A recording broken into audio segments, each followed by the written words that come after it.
18세 소녀가 세상을 향해 던진 질문. 1818년 메리 셸리 당시 겨우 18세의 소녀는 한 소설을 세상에 내놓습니다. 바로 프랑켄슈타인. 그녀는 이렇게 말합니다. 괴물을 만든 건 과학이 아니라 책임지지 않는 인간이었다. 메리 셸리는 생명이 과학으로 만들어질 수 있다는 믿음이 퍼지던 시대에 살았습니다. 그 시대는 처음으로 과학이 인간의 영역을 넘어설 수 있다는 기대와 두려움이 공존했습니다. 그녀는 이렇게 질문했습니다. 인간이 신의 영역을 넘어서도 되는가? 18세기 말 19세기 초는 인류 최초로 과학이 생명의 비밀을 열 수 있다고 믿기 시작하던 전환기였어요. 당시 상황은 과학혁명의 초기, 즉 기술 낙관주의가 폭발한 시대로 산업혁명이 시작된 시기였고, 증기기관, 전기실험, 해부학 연구 등 과학이 종교 중심 사고를 흔들고 있던 때입니다. 당시 유럽에서는 전기가 시체를 움직일 수 있다는 이론이 실제 실험으로 시도되던 시대였습니다. 바로 갈바니 전기 실험. 1780년 개구리 다리에 전기를 흘리면 다리가 움직인다. 이것이 사람들에게 전기로 생명체를 되살릴 수 있다는 충격을 준. 그리고 메리 셸리는 바로 그 과학 분위기 속에서 소설 프랑켄슈타인을 시작했습니다. 그녀는 18세에 글을 쓰기 시작했고 20세에 작품을 출간합니다. 그리고 200년이 지난 지금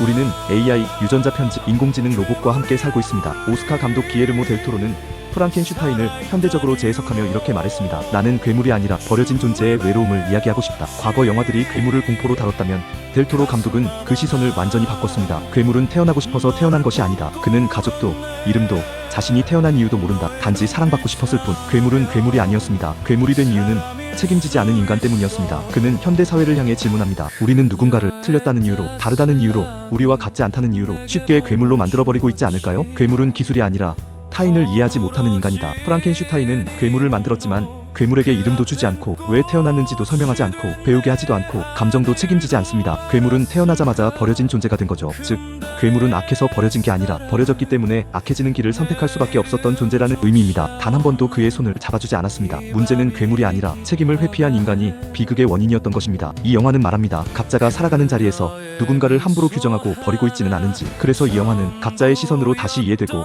재해석되어야 합니다. 정답이 있는 영화가 아니라 질문이 있는 영화이기 때문입니다. 내용에 공감하신다면 구독과 좋아요, 댓글 잊지 마세요. 여러분의 관심은 제게 넘치는 활력이 됩니다. 뉴스의 핵심만 빠르게 여기는 트렌딩 이슈입니다.